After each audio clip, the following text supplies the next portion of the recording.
Hello guys, আসসালামু আলাইকুম। আজকে আমি রান্না করব লাউ দিয়ে গরু মাংস। এর জন্য গরু মাংসটা ধুয়ে রেডি করে নিয়েছি। এখন ইসের মধ্যে প্রেশার কুকারে রান্না করব। প্রেশার কুকারে আমি তেল দিয়ে দিয়েছি, পেঁয়াজ কুচি দিয়ে দিলাম। পেঁয়াজটা ভাজা ভাজা হলে গরু মাংসটা মশলা মাখিয়ে দিয়ে দিব। এখন আগে পেঁয়াজটা লাল করে ভেজে নিচ্ছি।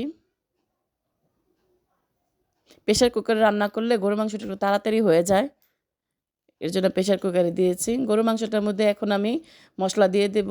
হলুদের গুঁড়া, মরিচের গুঁড়া, ধনিয়া গুঁড়া, জিরা গুঁড়া, লবণ দিয়ে মাংসটা মাখবো। মাংসটা ভালো করে মেখে একটু তেল দেবো এটার মধ্যে। আর আমি কড়াইতেও তেল দিয়েছি, এটার মধ্যে একটু তেল দিলাম। আদা রসুন দিয়ে দিচ্ছি, দিয়ে এখন পুরাটা মাংস মশলার সাথে মেখে নেব। মেখে আমি তারপর তার লাল হয়ে গেলে পেঁয়াজের মধ্যে ঢেলে দেব।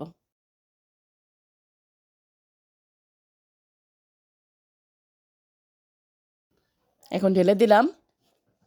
মাংসটা ভাজা ভাজা করব, পেঁয়াজের সঙ্গে কষা কষা ভাজা ভাজা করব। ভেজে আসলে পরে একটু পানি দেব। এখন গরম মশলা দিচ্ছি। গরম মশলা দিয়ে এখন মাংসটা ভেজে নেব। এখন আমি লাউ দিয়ে গরু মাংসটা রান্না করব। লাউটা কেটে ধুয়ে নিয়েছি, কষাচ্ছি। কষানো হয়ে গেলে পানি দেব। ওই বোলটার মধ্যে মশলা মাখানোর মধ্যে ওখানে পানি দিয়ে ঢেলে দিয়েছি। পানিটা আমি গরম পানি দিয়েছি, তাহলে মাংসটা তাড়াতাড়ি সিদ্ধ হবে।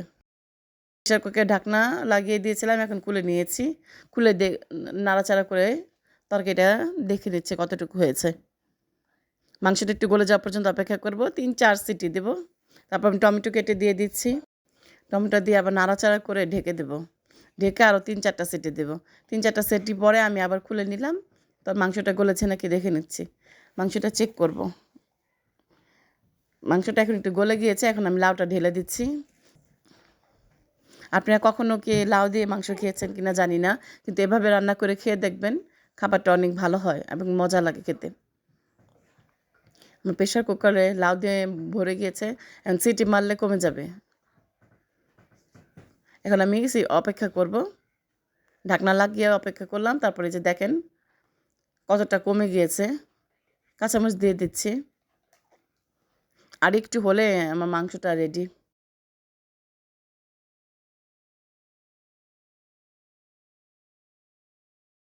এখন আমার মাংসটা রেডি হয়ে গেছে। আমার চ্যানেলটাকে সাবস্ক্রাইব করবেন, লাইক কমেন্ট শেয়ার করবেন। ধন্যবাদ।